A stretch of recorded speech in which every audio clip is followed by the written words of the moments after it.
Pues para aquellos que no me conocen, mi nombre es Kevin, soy un servidor aquí en esta comunidad y es un placer poder estar aquí compartiendo con vosotros. Y esta semana me ha pasado algo muy curioso que, bueno, me he dado cuenta, ¿vale? Me he dado cuenta de que hay cosas que me cuesta mucho cumplir, principalmente en casa. He visto algunas risas por aquí. He escuchado, ¿eh? Y creo que no soy el único. Noemí conmigo siempre me recuerda que a veces se me olvida, paso la noche sin lavar las cosas que están en la pica. Y sé que tengo que hacer. Sé que tengo que hacer el de lavar, pero me da mucho palo. Entonces no lo hago. Sé que tengo esta responsabilidad, pero a veces no lo hago. Y ella me recuerda, con amor y con cariño, que tengo que hacerlo. Pero a veces se enfada. Y cuando se enfada, pues los que estáis casados ya sabéis cómo es dormir con alguien enfadado contigo. No, es broma, no tanto. Pero sí que compartía eso con vosotros porque creo que hay una de las cosas que nos cuesta muchísimo, es llevar a cabo algo que sabemos que tenemos que hacer, aunque tengamos esta responsabilidad, pero quizás por la comodidad o por cómo queremos sobrellevar las cosas, no llevamos a cabo. He dado un ejemplo muy sencillo de lavar las cosas que están en la pica, pero podemos llevar eso a niveles mucho más grandes. Entonces, si pasamos a la siguiente diapo, me gustaría que imaginaras tú mirando estos números. ¿Alguien ha visto Matrix aquí? Me mola un montón, ¿eh? Imagínate estos números cayendo sobre tu cara ahora mismo. Vamos a cambiar números por palabras y que cada uno de estos números, que son palabras, describen promesas que has hecho últimamente a alguien que quieres o a Dios en los últimos meses, semanas que has vivido. Promesas que has realizado. Piensa en las que prometiste en una noche difícil, en un momento de tensión. Piensa en las promesas que has hecho después de un campamento, o de un retiro, o de una noche a solas con Dios, hablando de una manera muy personal con Él. Piensa en las promesas que pedías para aquello que deseabas profundamente que se cumpliera. Piénsalo. ¿Cuáles han sido tus últimas promesas a Dios o a las personas que tú amas de verdad? Que puedes expresar eso. No te voy a preguntar cuántas promesas has realizado. La pregunta es cuántas llegaste a cumplir. ¿Cuántas de estas promesas que has realizado tú has llevado a cabo? Quizás se quedaron como esos números que van colgando y bajando, y va y prometes otra vez, y baja, prometes otra vez, y baja. Pues esa semana paré para observar cómo estaba mi relación con Dios, y me he dado cuenta de que he hecho muchas veces promesas a Jesús, pidiendo que, bueno, Dios, a partir de esta semana voy a empezar a leer la Biblia constantemente, ¿vale? Entonces, todos los días por la mañana intentaré hacer un devocional, leer un versículo, orar y estar contigo. Ahora sí te puedo prometer que muchas de estas veces, muchas de esas promesas que había realizado, no he llegado a cumplir. Y duele mucho decir eso. No sé para ti, pero para mí sí. Y estamos en una serie de mensajes intentando desvendar y encontrar sentido a la vida a través del libro de Eclesiastés, para que podamos realmente disfrutar de aquello que tenemos, de lo que ya hay en nuestras vidas, sin necesidad de buscar otras cosas, sino de lo que ya tenemos, poder encontrar sentido y propósito y poder gozar con lo que ya tenemos. Y en el día de hoy me ha tocado un texto, que es el texto de Eclesiastés 5, si queréis ir buscando, del 1 al 7. Y mientras buscáis, digo que es un texto muy distinto de los que hemos escuchado en las últimas semanas. No sé si ya tocaría mes. Creo que sí, ya, ¿no? Más de un mes ya. Es un texto muy parecido con los proverbios. ¿Alguien ya ha leído proverbios alguna vez? ¿Sí? ¿Sí? Es muy práctico, ¿no? Son como versículos que te llevan a la práctica fácil. Y Eclesiastés es muy rebuscadito, pero a la vez es muy práctico también. Pero este texto en especial es muy práctico. Y ya veremos por qué. Pues me ha tocado algo guay, muy chulo. No habla de dinero, no habla de tiempo, no habla de éxito, habla de algo mucho más incómodo. Habla de tu palabra y tu forma de vivir, lo que crees. Vamos a leerlo. Eclesiastés 5, del 1 al 7 dice: si vas al templo, ten cuidado con lo que haces y presta atención a lo que de ahí se enseña.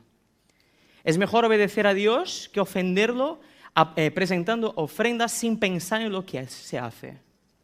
Ante Dios, piensa bien lo que vas a decir, pues Dios es más poderoso que tú.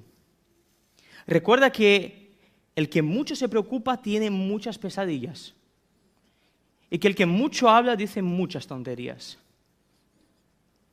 Si le haces una promesa a Dios, no te tardes en cumplirla, porque a Dios no le gusta la gente tonta que no cumple. Recuerda que vale más no prometer que prometer y no cumplir. No cometas el error de hablar sin pensar. Tampoco te disculpes luego con el sacerdote, que podría ser el pastor o quien sea, y digas que lo hiciste sin querer. No hay necesidad de que Dios se enoje contigo y destruya todo lo que has trabajado y construido con tanto coste. Y todo por hablar sin pensar. Este es un mundo de sueños y palabras y cosas sin sentido. Pero tú debes mostrar respeto por Dios. En otras palabras, en otras versiones, pero tú debes mostrar temor por Dios. Pues Señor, te pido que en esta mañana tú nos acompañes y que podamos entender más acerca de ti y acerca de nosotros, y guíanos, Señor, para que seamos verdaderos discípulos tuyos, siendo mejores, conociendo mejor quién eres, quiénes somos y dónde quieres que vayamos, Señor. En tu nombre, amén. Pues ya vamos a ir a 2 puntos, pero me gustaría antes introducirnos a esta realidad del contexto de que habla el predicador. Bueno, el Kohelet, que se dice en hebreo, pero es el predicador, en otras palabras, ¿no? Este hombre reunió, como si nosotros estuviéramos aquí, reunió un grupo de personas y empezó a hablar de cosas acerca de su pasado, de experiencias que había vivido, y decía frases constantemente como: yo vi, yo consideré, yo probé, y vi que todo lo que he vivido, visto y probado no tenía sentido. Todo lo que el mundo me presentaba, todas las cosas que vivía, toda la realidad que veía por la calle, era muy rara. Y todo este rato mirando, observando y probando, llega a un punto central en el libro de Eclesiastés que muchos autores y estudiosos dicen que este es el texto central del libro. Es el centro de todo el libro, donde deja de observar y manda y ordena. Y dice en segunda persona. No hay ningún momento en el libro que habla en segunda persona. Siempre habla en yo. Ahora él deja de hablar en yo y habla a ti, tú, nosotros, al que están escuchando. Y habla y empieza a mandar en ellos. Y es el único texto que habla sobre el templo. En otras palabras, la presencia de Dios, el lugar donde se reúnen para adorar a Dios. vamos a quedar con esas informaciones y vamos a trabajar 2 consejos que este predicador en estos versículos nos da. Y el primer de ellos es: sé coherente. Si vamos del versículo 1 al 3, vemos cómo el predicador, en este caso este hombre que nos está enseñando, no está diciendo a esas personas: sois incoherentes con vuestra forma de vivir, entonces no podéis estar en el templo, no podéis estar en comunidad. Si no sois coherentes con lo que creéis y lo que vivís, no podéis reuniros, apartaros. Al contrario, recuerda el valor del templo en ese texto y el valor de reunirse y estar en comunidad. Y ser coherente no es fácil. No sé vosotros, pero como he dicho, a veces he prometido cosas a Noemí y me cuesta un montón cumplir. Sé que tengo que hacer porque es mi responsabilidad, pero no lo llevo a cabo. Y esas cosas también se te pueden trasladar a la realidad que tenemos en nuestra relación con Dios. Y también nuestra relación con una comunidad. Yo sé quién Dios quiere que sea, pero de aquí hasta que yo haga, es un camino muy largo y también me da mucho palo a veces. Pero el predicador utiliza 2 formas bastante fáciles de entender y utiliza 2 partes del cuerpo para enseñarnos cómo podemos ser personas coherentes. Y la primera de ellas es: guarda tu pie. En el primer versículo, en el versículo 1, él utiliza guarda tu pie. Vamos a leerlo. Si vas al templo, es decir, antes de leer, pensar en el templo. En aquel momento, el templo era la presencia de Dios. Imaginar un edificio. Como imaginemos eso de aquí, ¿vale? Que estamos nosotros, ¿vale? Imaginemos que eso de aquí es el templo, ¿vale? Entonces Dios está presente aquí. ¿Por qué? Porque es un lugar. Antiguamente los lugares determinaban mucho cómo era la relación de las personas con una deidad. Entonces imaginemos que ese edificio es el lugar de Dios. Entonces, para que puedas acercarte más a Dios, tenías que ir al edificio, al lugar, ¿vale? Entonces, pero si vamos a trasladar a nuestra realidad de hoy, el lugar de Dios no es el edificio. Hemos experimentado la venida de Jesús a nuestra realidad y hemos visto de que Dios estaba más cerca de lo que imaginábamos. No era en un lugar, sino en una persona, y Él sigue presente en nuestras vidas a través de su Espíritu. Entonces, el lugar donde nosotros nos reunimos y Dios está presente es cuando estoy yo con Dorcas, Dorcas con Ione, Ione es cuando estamos juntos viviendo un mismo Espíritu. Quizás en aquel momento el predicador no tenía esta idea, porque realmente es algo que se fue desarrollando con el tiempo y encontramos en Jesús esta idea de cómo Dios es presente en nuestras vidas. Pero en aquel momento sí, para él el lugar era muy importante. Entonces el lugar es muy importante, guarda tu pie. Podemos pensar que guarda tu pie significa quitar las bombitas, limpiar bien o poner un buen calzado para que nadie te vea tu pie, pero realmente lo que significa es vigila por donde pisas. Y hay 2 maneras de entrar en una comunidad. En aquel momento lo que está enseñando el predicador puede ser a través del oír o a través del hacer. Y el tonto o el necio en este primer versículo no es el que no falta a las reuniones, sino aquel que viene, cumple, entrega su ofrenda, pero sale igual que entró. En otras palabras, el predicador está enseñando que alguien que es coherente no es una persona que simplemente está, sino una persona que realmente se sacrifica. Veremos que lo que nos enseña también el predicador es que la realidad a la que él nos está hablando es que en aquel momento en el templo exigía mucho respeto y temor ante Dios cuando entrabas y realizabas sacrificios por tus pecados, por tus errores. Pero realmente esas personas que iban a este templo y lo que estaba él retando a aquellas personas es que no buscaban a Dios, solo cumplían con un ritual, sin un cambio personal. Solo estaban yendo para cumplir un rito. Pues un domingo voy al otro, sigo yendo, sigo sentando, pues ahí ya me he acercado a Dios y ya estoy. Ya he cumplido con mi responsabilidad. Pero realmente lo que el autor nos quiere decir es que no. Eso no es cumplir, eso no es ser coherente con lo que Dios te ha llamado. No es ir solamente, es vivir comunidad. Es decir, alguien que está totalmente en la parra, no se entera de nada.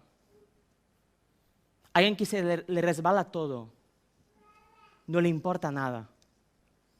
Y el texto nos enseña que si queremos disfrutar la vida, que es lo que estamos hablando aquí, nuestra manera de vivir comunidad debe ser coherente.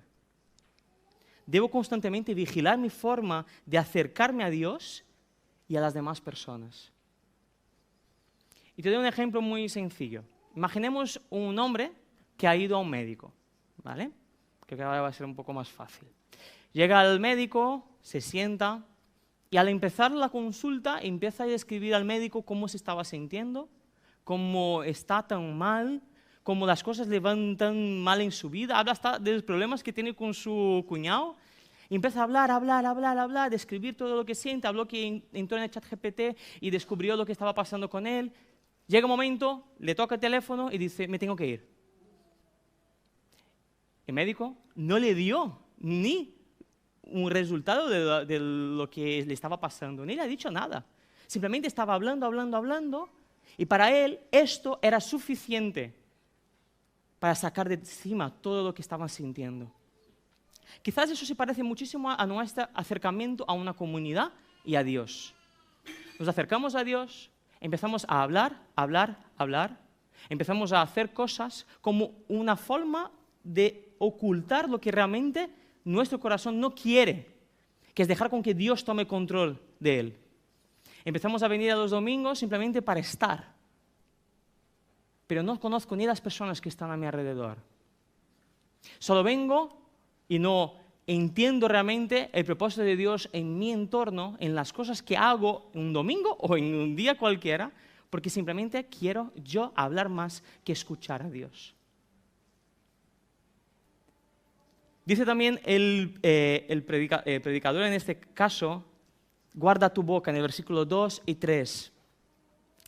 Y en aquella época había personas que vivían de las oraciones públicas, ¿vale? Entonces eran personas que eran muy sabias o se ponían como sabios. Y empezaban a orar alto para que la gente pudiera ver que eran realmente espirituales. Personas muy conocedoras de todo lo que era la Biblia. Pero lo que está diciendo el autor en el versículo 3 es cuidado con tu boca. Cuando realmente lo que está dentro de ti está mal.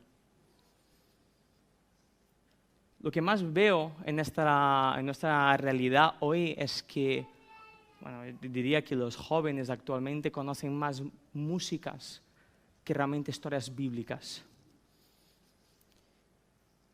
Es decir, nuestra relación con la palabra de Dios es totalmente mínima. Hablamos más, cantamos más que escuchamos. Nuestra relación con la Biblia es tan pequeña. Y utilizamos algunos puntos, algunos versículos sueltos como forma de sabiduría. Lo que está diciendo el autor es esas personas que creían que eran tan sabias, eran tolas, eran tontas. Porque realmente no dejaron con que la palabra de Dios transformara su corazón.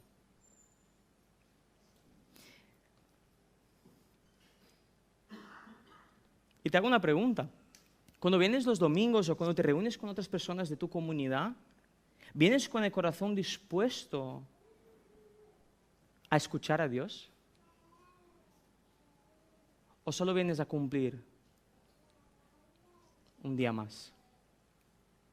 Cuando vas a un GPS, ¿es porque toca ir al GPS o es un corazón dispuesto a ver lo que Dios me hablará hoy? Cuando dice el autor, guarda tu boca o cállate, es habla menos y escucha más. Habla menos con Dios a veces y escuchas más a Él. No sé si habéis hecho alguna vez el ejercicio de estar en silencio ante Dios y decir, Dios, háblame. Y ser coherente es eso. Es dejar con que Dios te use. No solo tú utilizando tus palabras, bonitas palabras, o yendo a diferentes lugares, sino permitiendo que realmente Dios te hable y te guíe en lo que Él quiere utilizarte. Y el problema que el predicador ve en esos primeros versículos es que hemos perdido la ilusión de que Dios siga revelándose a nuestras vidas. Y quizás la solución que Él nos da es cuida tu forma de tomar tus decisiones y tu prioridad en relación a Dios. Ser coherente es cuando cuido mis decisiones, cuido mi acercar a la comunidad, cuando cuido relacionarme con las otras personas, cuando mi pensamiento no es recibir, sino dar. Quizás los rituales que tenía en aquel momento era hacer sacrificios, era una manera de poder pedir perdón por sus problemas. Lo que dice el autor es, estás haciendo muchos sacrificios, estás sirviendo demasiado, haciendo un montón de cosas para quizás cumplir con una aparente obligación, pero realmente no estás siendo de sacrificio para la vida de otras personas, no te estás sacrificando para otras personas. ¿Tu prioridad está siendo relacionarte con Dios o es el miedo de que si yo no vengo un domingo, a lo mejor Dios me va a castigar? Tu prioridad es, voy a tener un momentito con Dios cada día de mi día, cada día por la mañana, porque me gusta, quiero conocer a Dios más, o es el miedo de que si yo no hago eso, quizás me van a pasar cosas malas. Ser coherente es entender y quitar este aparente miedo de en medio y realmente disfrutar con Dios una relación y querer realmente crecer en ella. En otras palabras, tu forma de vivir demuestra lo que crees. Tu forma de vivir día a día demuestra quién eres. La forma como tú vienes un domingo, así como la forma como vas a comprar un pan en la panadería, demuestra quién eres.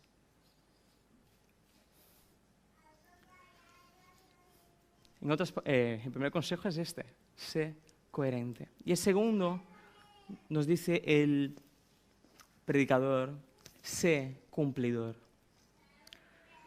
En los tiempos de Kohelet, en aquel momento histórico, eso hace, más de 1000 y pico años, casi 2000 años, diría casi, no, 2000 años no, más tiempo que 2000 años, 2000 años fue Jesús, más tiempo. La promesa que las personas hacían hacia Dios era totalmente voluntaria. Nadie le obligaba a uno a hacer promesas hacia Dios. Pero una vez dicha, se tenía que llevar a cabo. Había que cumplir. No había marcha atrás. Yo prometo algo a Dios, cumplo. Y casi siempre se hacía en momentos de crisis. Podemos ver los salmos, podemos ver diferentes historias bíblicas de personas que se acercaban a Dios y hacían promesas. Momentos de enfermedad, de deudas, de miedo. Creo que no ha cambiado nada. Es así también hoy. Nadie te obliga a hacer promesas a Dios. Nadie dice, tienes que hacer esta promesa a Dios. ¿Lo haces por qué? Sale de uno, ¿no?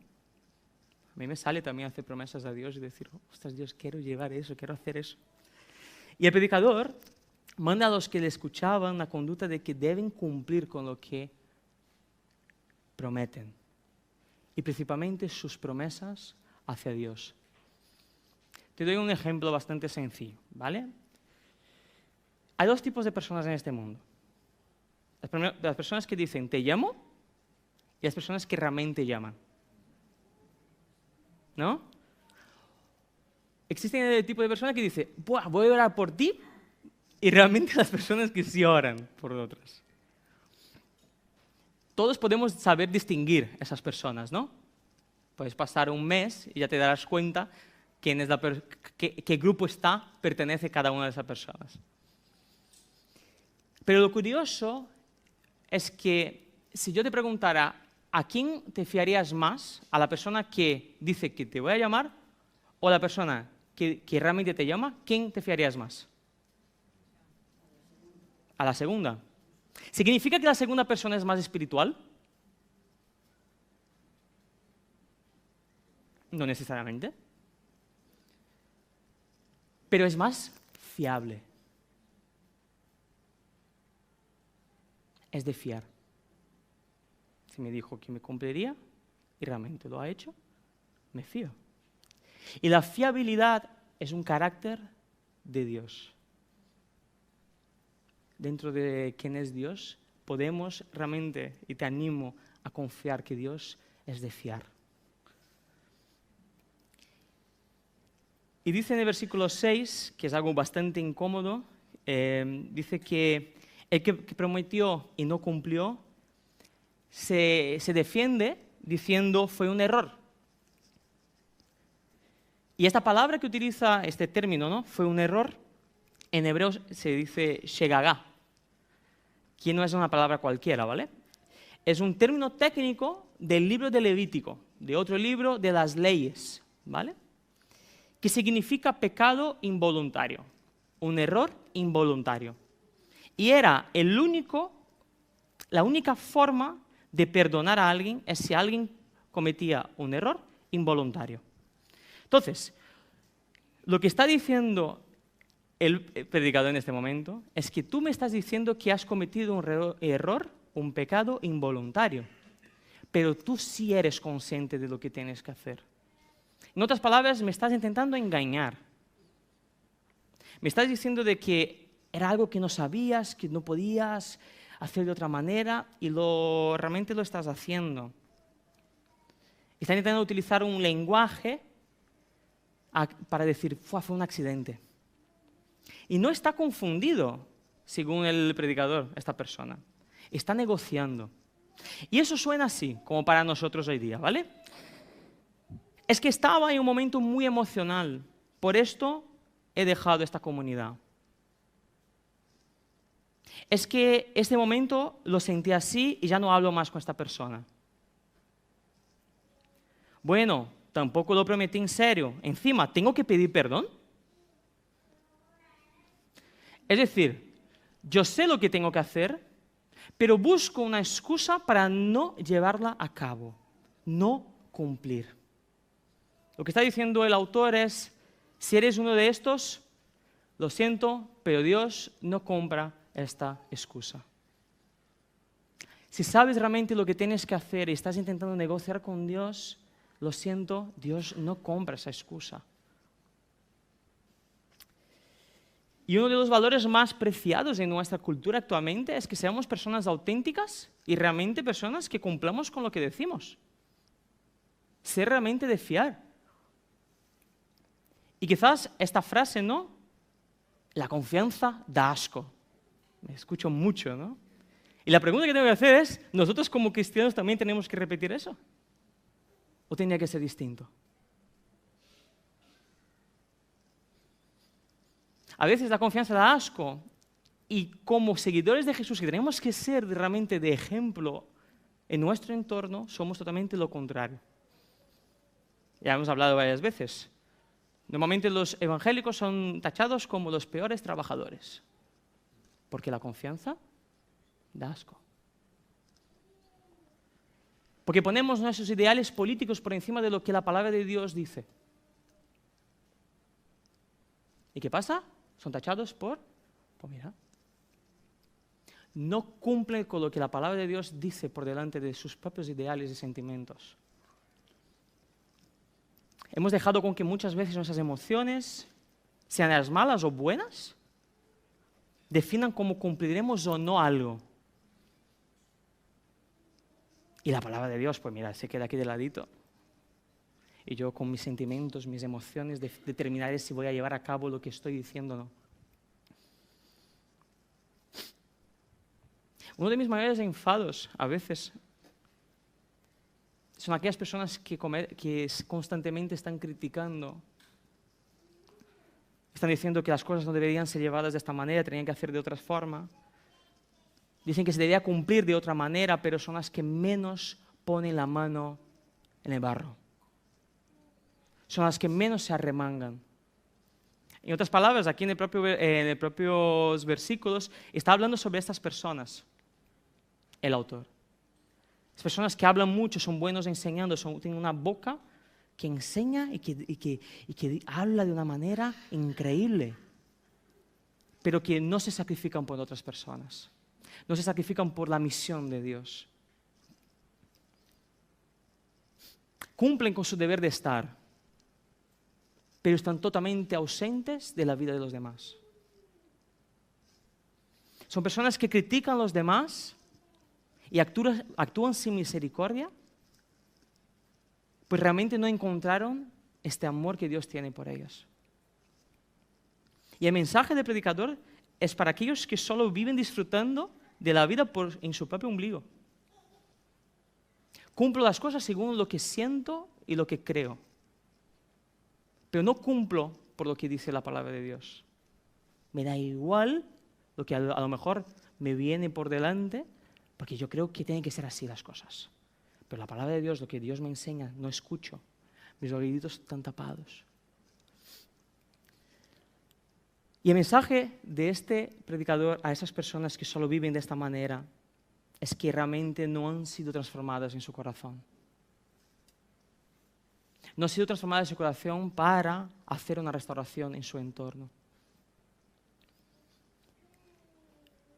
Y es curioso que seamos así.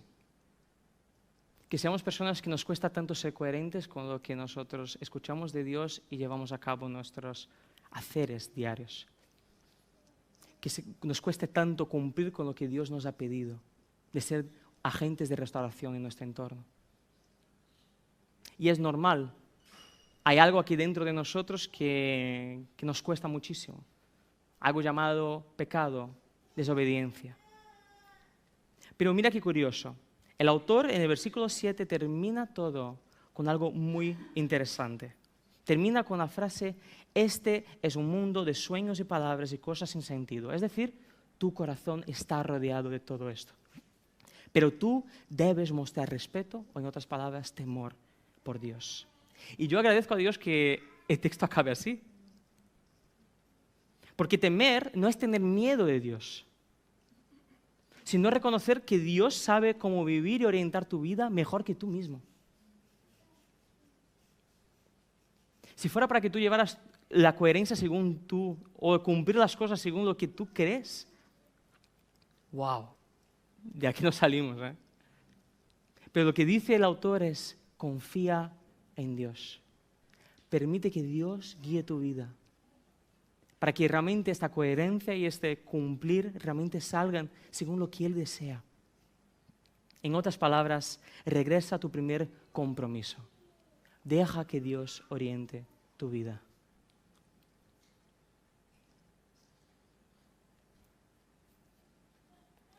El versículo 2 hemos pasado por delante, pero me gustaría finalizar con él. El versículo 2 dice el autor: Dios está en el cielo y tú en la tierra, respétale. Pero como sabemos, hemos tenido un privilegio muy grande. El autor no conoció a Jesús.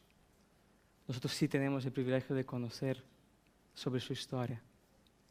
Jesús, Dios, vino a la tierra para demostrar que Dios no estaba tan lejos del ser humano. Si un día deseas realmente permitir que Dios te hable de manera sencilla y en verdad, acércate a Jesús. Si quieres realmente ser una persona coherente con lo que crees y lo que vives, acércate a la persona de Jesús. Él es el mayor ejemplo de alguien coherente con lo que creía y lo que hacía. La película Matrix acaba, bueno, tiene un momento en que Morfeo, si alguien no sabe, pero Matrix es la historia de la humanidad. Morfeo es Dios. Y Morfeo dice una frase a Neo que dice, si pasamos, Miriam, hay una diferencia entre conocer el camino y recorrerlo. Hay una diferencia entre saber quién es Dios y realmente relacionarte con Él. El autor decía que a esta persona, bueno, a las personas que estaban ahí, venís al templo, os reunís, hacéis vuestros sacrificios, todo eso, pero realmente no habéis relacionado de verdad con Dios. Hay una diferencia entre conocer el camino y recorrerlo. En otras palabras, conocer el camino y recorrer puede también pasar conocer el camino y no recorrer. Puedes saber lo que Dios quiere y no cumplirlo. Puedes venir cada domingo y salir igual cada domingo. Y por eso el texto no termina diciendo aprender más, no termina diciendo cante más, y no termina diciendo promete más. Termina con 3 palabras: teme a Dios. Deja de pensar que conoces muy bien el camino y empieza a andarlo.